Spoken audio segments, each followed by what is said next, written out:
course, is something that is happening as well, along with these protests that we're seeing happening at the Mangosuthu University of Technology. As you can see, police there, of course, Umlazi, just discussing what it is that they need to do. We've seen, of course, that armored vehicle that just has been going closer to the gate and a little further from the gate. Of course, Dessen also just saying that this is not really something that is new to MUT, that is not new to institutions in KwaZulu-Natal. These kinds of protests have happened before. We are also seeing there further in our picture the water tank, of course, just also retracting, going a little further back. We are seeing also our cameraman Neil just trying to give us a picture of the damage that has been done on the streets there of Umlazi, just outside of the entrance of MUT. Of course, there are people who in the community who've also just come out and tried to be witness to what exactly is happening. We're also seeing the students further deeper into the university premises, you know, now that we're also seeing the gate being closed. Dessen, I just want to come back to you quickly. We're seeing the armored vehicle now, I think, going away from the premises. Do we know if the students have, or rather, the people that are there, as you did say that not all of them are students, do we know if they've come forward closer to the gate or they're still further deeper inside? They're still further inside, so they're about midway in that space that I showed you earlier. So this armored vehicle doesn't appear to be leaving. It seems to be repositioning itself. But there was something that one of the policemen just whispered to me as he walked past just now. He was just asking us if our vehicle is parked on the roadway here. And he said that they are trying to partially reopen the Mangosuthu highway. And, you know, it's been closed since this morning because of these protests. And that's also something that just can't continue because it is such a busy road and traffic needs to now flow around rather than be detoured. People are going to be getting home from their shifts. Some of them will be traveling during lunchtime. And they need to ensure that this road is able to be used. I said to you earlier that the Durban Solid Waste team had also been responsible for cleaning the intersection here.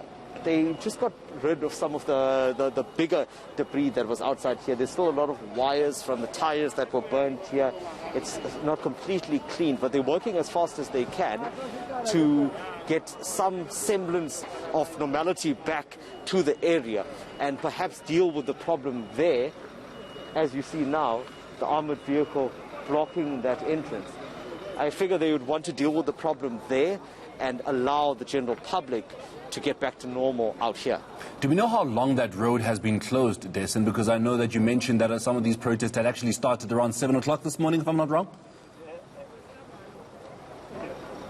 And it has been closed for just around that time. So I'd say it's going on 4 or 5 hours that this road's been closed as a result of these protests. And that's also what happens, particularly at MUT. It's because of the location of this campus. So you see the intersection that we're on now, and you would also notice how close the gate is.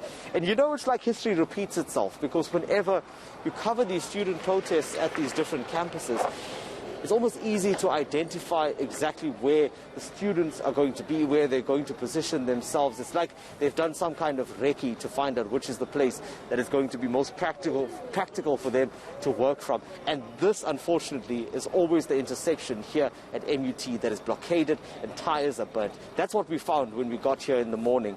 I haven't seen them flinging any rocks just yet, fortunately, but that was also the danger that is posed to anyone that is walking along this road, because normally people walk here on foot, they catch taxis here, and they find that the police have found that the rocks pose a danger to them. So much so that even my colleague Neil was struck with a rock earlier on today on his leg when we were covering these protests this morning. Do we know where the police are situated now? Because obviously we can see the armoured truck just closing off that entrance. Are they further, you know, closer to you there? So I'll give you a wider picture of what we're seeing now. So you've got a group that's gathered here. This is just across the road on an island just outside the MUT. They are still having discussions about how to approach the situation, but now they're not standing in one formation.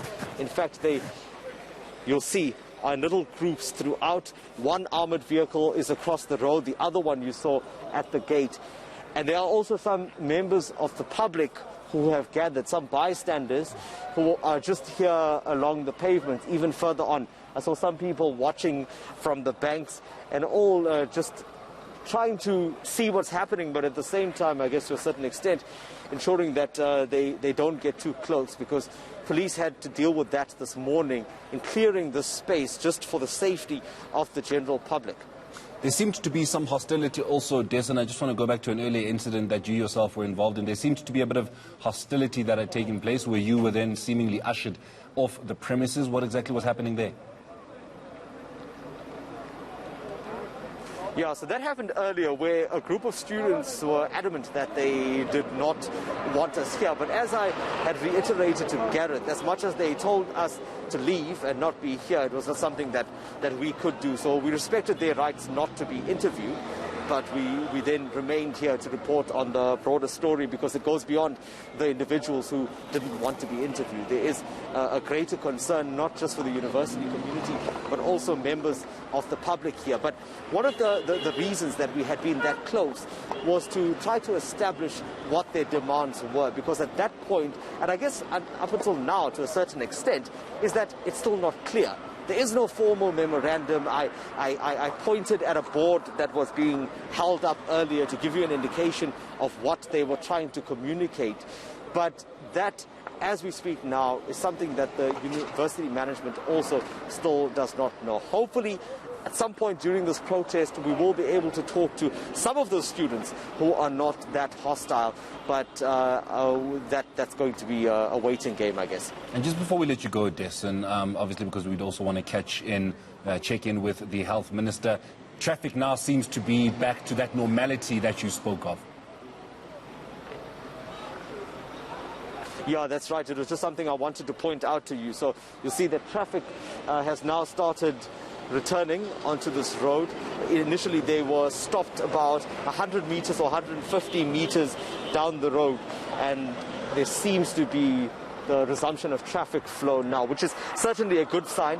It would also mean that this idea of keeping an armored vehicle at the entrance to the university has stabilized the situation somewhat. But despite that, we will be here to monitor that, and we'll obviously bring you any updates if the situation changes. All right, Jason, thank you very much for that extensive coverage. We, of course, will be keeping in touch with you and just making sure that all that calm that we are now seeing is still going to be there when we do come back to you. Of course, that is our reporter, Des Tathia, who is out Umlazi at the entrance of the Mangosuthu University of Technology. We are seeing that armored vehicle that is now blocking the entrance, and of course that, as we see there, is to allow the traffic to continue again to flow. Traffic that has been stopped since about 7:30 this morning because of the rolling battles between the police and the people who are there, that are some students and some that are not. Now, staying, of